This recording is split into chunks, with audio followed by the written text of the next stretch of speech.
Greetings from Dallas. We are here. We are making some art. We are in the midst of a process where we are figuring out what we're gonna do in the next phase of our movement, and we have spent a lot of time throughout the day not only making art and having fun with each other, but also getting deep on what sort of future lies ahead for our movement and every hub in it. Now there's a lot of folks that couldn't be in these rooms and in these trainings today, and we miss them dearly, but we did want to make sure that we gave folks a look into what happened here today, what was covered, and we want to send our love too. A radical revolution is brewing in the hearts of our generation. And every time our society has moved forward and solved a problem, it was because of strong and committed movements of everyday young people coming together. Sunrise does its most radical work, knocking on doors, marching in the streets, and organizing in thousands of towns and cities around the country. We do this by strengthening the most powerful tool, our movement. Like, we are building a mass movement that is like making the vision of the Green New Deal real everywhere across the country, and building the power that we actually need to address not just the climate crisis, but the economic crisis, the crisis around racial justice in this country, that we are like on our way to building the power to actually address those. This model of resistance is not new. It's the legacy of deep community organizers from our past of indigenous, labor, and civil rights leaders. It is young people who are going to really determine what our society and our future looks like. It's really the choices that we make, the action that we take, the way we disrupt society that will either get us there or not. When you have community on your side, the culture will shape itself into the image of the people who make it up. We will not only be heard, we will lead. Together, we will take over. Together, we will win a Green New Deal. Together, we will build power.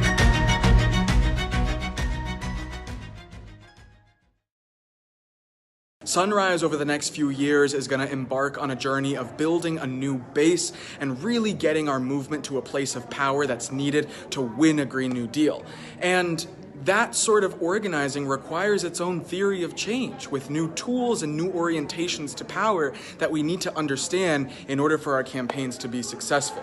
So here is Naomi explaining the next theory of change for Sunrise Movement. So first is in our strategies that we're making the Green New Deal popular. We need to win like Green New Deals locally to show the world, show the country that, okay, this is what this can look like. This is amazing. Like, you can have walkable cities. You can have green, free public transportation, right? So that's one big thing. Make it popular. Number two is that we're building the power to take massive, escalated action that can force rapid change, right? This goes into the whole momentum thing of like, we need to create moments of momentum where like, everyone's asking themselves, damn, how can I win a Green New Deal? Like, what can I do, right? Imagine your grandma, your little sister, your neighbor, like people that you didn't think cared, like come up to you and be like, yo, how can I get involved? Like, seriously, that would be amazing. Like, this is such a problem, right? An issue. So we want to create these moments, but also we want to like absorb when those moments occur. We can't always create these moments, and sometimes it kind of happens, it pops into our plate. We see that a lot with climate change, right? When these storms hit, right? People are like, oh man, like that hurricane went through Texas, I feel so bad, what can I do? And it's like those moments as organizers, and in the future, we're gonna really need to be absorbing that momentum, bringing in people through that. And that's really gonna allow us to take the rapid change that is needed to stop this crisis. And then the last part is, we're taking over. That's right. So, like we said here, all levels, take over institutions at every level. The Green New Deal ain't just like, we just need to, I don't know, pave roads or something. No, it's a lot, y'all. We gotta build those solar panels. We gotta build those wind turbines. We gotta make the cities walkable. We gotta keep on saying the same. What are some of the things you said again for the vision? Can we bring that back in, please? The vision from the session earlier today. Like, what are some of the things that we want? Changing our food system. We gotta change the food system. Affordable housing. We gotta win affordable housing. Retrofit buildings. We gotta retrofit buildings. Healthcare for all. We gotta get healthcare for all. We gotta defund the police. Hey. We need what? We need climate adapted infrastructure to keep our people safe in the face of rising heat and lack of water and all the fires. And yes. Green jobs. We need green jobs. What? Public power. Public power. Right. There's a lot of things that we want, and it's really gonna take us taking over at the school board level, local level, state level, national level, to be able to really institute the full Green New Deal that we need and deserve. What we have so far is move local issue into national spotlight, control the narrative, move people power into political power, capture momentum, and creating the momentum, moments of like lots of attention on the issue, fight for needed immediate material solutions and long-term vision, which is what was being said over here, take over institutions at every level, school boards, state level, national level. We gotta organize power equals organized people and money, not just people, it's also about money, so taking that seriously. Build local, state, and national wins. Oh yeah, that local wins help like actually inspire and set an example for state wins and then also for national wins. And then they organize with fear, we organize with shared needs and talking to our people and raising their expectations of what they deserve. That was so powerful. Let's hear from some of our movement leaders. So my name is Luis. Looking at the Powell memo is what we see is from the right. I'm sure we all know the way they're winning their power is fear mongering. That's what the right does. They scare people. They tell them, watch out for your kids. They're coming for your kids. They're coming for our schools. They're taking our money. They're taxing us. And we need to understand that the way to fight fear is truth.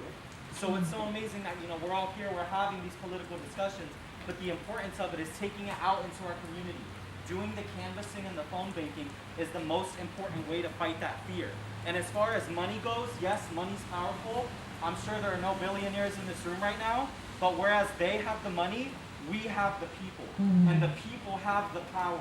So don't get scared, don't be fearful of the money and the fear rhetoric, but go out there and use your voice to inspire, not just us fellow Sunrisers here, but everyone in our communities.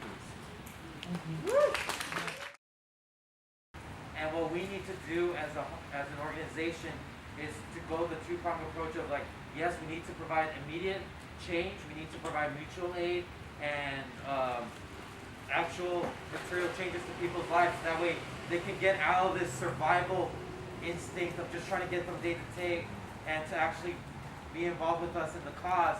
But also at the same time, we need to go out and just reverse the trends that we're in, where we have Roe versus Wade being overturned and we have anti-trans and anti-LGBTQ legislation being passed at the state level. We need to reverse that trend and go on the offense and to dismantle these systems of oppression and exploitation that affect all of us.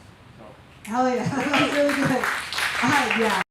I think it's really important to remember that the people currently in power have a vested interest in making sure we as progressives have like this big distaste for it. It really serves them that marginalized communities feel uncomfortable with power, feel uncomfortable with the authority. Power is a tool. Their result is different. We can build whatever kind of world we want with the power that we have. But like it's important that we don't let them convince us that having the power to do things itself is wrong. Y'all are great. I love everything. I think the lines are blurry. And I think it can be difficult to imagine something that we've never had. There's a reason it's called the Green New Deal, because it's new. We're creating this shit. We're building it. So I will say that it may be a bit blurry, but this is the cool thing, that you have a chance to actually write where this is going. And I encourage you all to look at this cool place that we call America, apparently, as something that is unfinished. It is our almost duty, right, to be part of this greater, needing this greater story of the American dream, the American nation. We're pretty young, y'all. And I'm very rooted with my indigenous values. I've talked to Naomi about this before. And a word that I want you to think is regeneration. Someone's gonna take over for us. We're not gonna be able to finish this. We're just starting it. So look at it that way. I do trust that people after us will do a better job than we did, and I hope they do. I hope they do better and they say, oh, Rojo got it wrong. So I hope so. As you can see, we have rooms full of incredibly bright movement leaders who are ready to lead their hubs and their communities into a new future of success for our movement. And that requires a lot of thinking, a lot of grappling with difficult questions that we have done for the duration of this retreat, but also that we've done for years and will continue to do. You know, organizing and movement building is really hard sometimes, but there's a need to keep going for the people we love and for the places we call home. We're gonna hear about Deja now and her story and what it sort of means for 2.0. My name's Deja. I use she, her pronouns, and if you know me, you know I'm from Chicago. I have a necklace. And growing up in Chicago, my parents, my dad's name is Cedric. He was a barber, so I grew up in a barber shop, you know, sweeping hair, selling pickles and peppermints to his customers. And my mom was a real estate agent, and so I spent a lot of time in the back of her car going on showings around the city. And as a real estate agent, I feel like I got a chance as a young kid to see like a lot of Chicago. And I saw in my city the decrepit buildings that had red X's on them to be demolished because a lot of families had lost their homes to foreclosure after the 2008 housing market crash. And I saw like this desperation and exhaustion in the eyes of working Black people who were getting on buses at 6 a.m. in the morning to jobs that they hated. And like as a kid, I kept asking myself like, why? Like, why this for Black people in Chicago?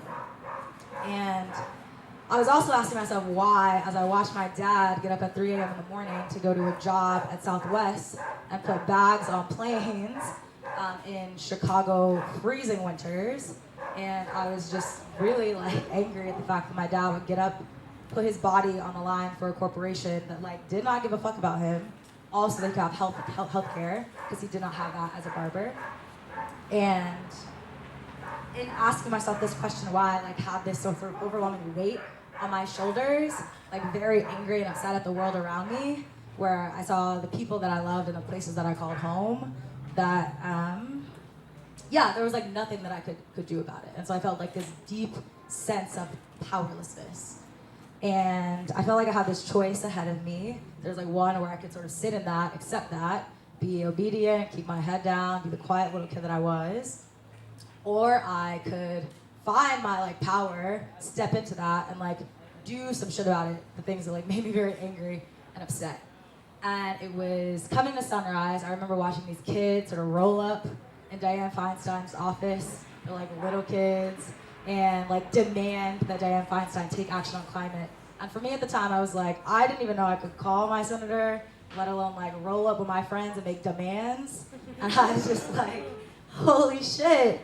And then I come to the Chicago Hub in January 2019, snowing in Chicago, Sierra Club office, and I walk in and it's like Lou and Paul, who was up here, talking about the fossil fuel billionaires and how we're gonna take them down, talking about the Green New Deal, and I was like, are they serious? Like the audacity of these people to ask for these big, who are they? And it was also being in Detroit in June of 2019, where I was marching, some of y'all are probably there, marching in the streets with like thousands of people. These damn dogs. They like the story. But we were marching in the streets with thousands of people, and we were so loud that apparently you could like hear our screams to make Detroit the engine of the Green New Deal on the DNC debate stage. And it was all of these moments for me in Sunrise where I felt like for the first time there was this like transformation happening within me, where I actually felt like I could do something about the world around me, and you know, protect my home and protect my family. And I feel like in this story of like power, powerlessness, and like trying, I feel like Sunrise and all of us have had a very similar story. Sunrise sort of started, came onto the scene with the Nancy Pelosi action, had like 10 hubs. Nancy Pelosi moment happened, and we like grew to over 200. And after that moment, Sunrise sort of started facing a ton of challenges that we're probably all very familiar with. We had Bernie dropping out. I'm a Bernie bro.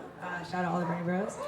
And I remember the pit in my stomach when we found out that Biden was going to be the nominee, and I was not happy at all. I remember the feeling of like watching this virus, the coronavirus, and the pandemic sort of ripple throughout the country. I was in Philly with folks, and then there was a pandemic, and like in a week, my whole life had changed as a 23-year-old, as an organizer in Sunrise. Like everything was different. I also felt this in the challenge that we faced as a movement with all of the conflict that was happening in hubs across the country, conflict that was happening between hubs and the national organization, and conflict that was happening in staff, and conflict connected to like race and class and power and decision making. And it felt like in this moment, all of these challenges were gonna overwhelm us and stop us. But they didn't. And I saw so many of my friends and so many people in this room still like try in the facing of those challenges. I saw folks doing like organizing around Build Back Better and the Inflation Reduction Act, like folks who were like hunger striking, folks who were taking action in North Carolina and Arizona, folks who were doing organizing to like try and pass big climate legislation. I saw this in folks who were running local campaigns in our movement in Portland, shout out PDX Hub, folks in El Paso who were like trying to make real the Green New Deal in their communities. And I saw this in like every person who was committed and like had a hand in the process of rebuilding and redesigning our DNA in Sunrise to get us to becoming the movement that we like were not but needed to be. And I feel like now we still have a lot of challenges. I don't know about y'all, but like my personal life, the world, we're like still in a pandemic. We're still in a pandemic. We still have a climate crisis to fight, and many of us in our homes, whether you're in California or in Florida, are like dealing with climate disasters that are live now. Yeah, yes, we are in a climate crisis. That's why we're here. And we have things like housing crises in a lot of the cities that we're coming from, and we see rights being taken away from people with the overturning of Roe v. Wade. A lot of problems. And I feel like we all here have like a choice to make, to like crumble at all of the challenges that sort of are weighing on us in this world, or we have a choice to like try.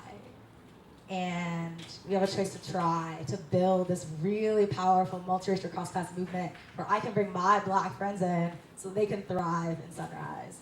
We have a choice to try to like build chapters and build hubs that are like organizing and winning Green New Deal legislation across the country.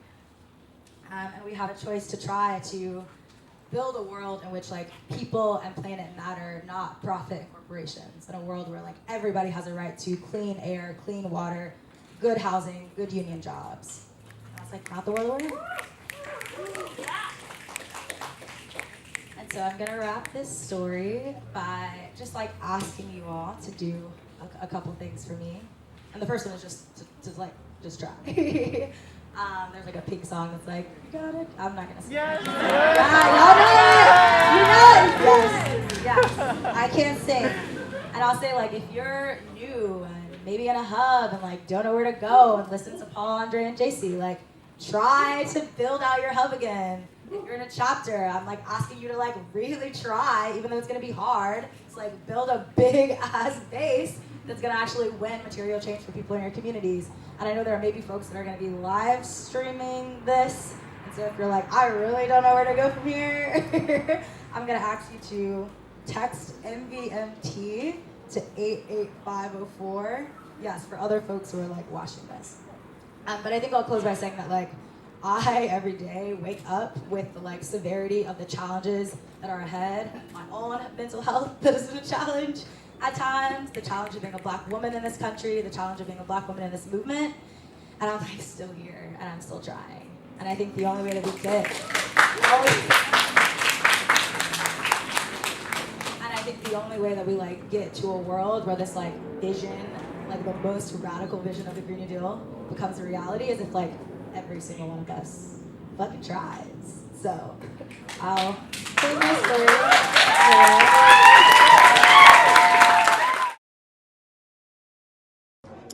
Thank you so much for joining us. It definitely makes me sad that you weren't able to join us in person, but I am so glad that you were able to join us right here on your screen.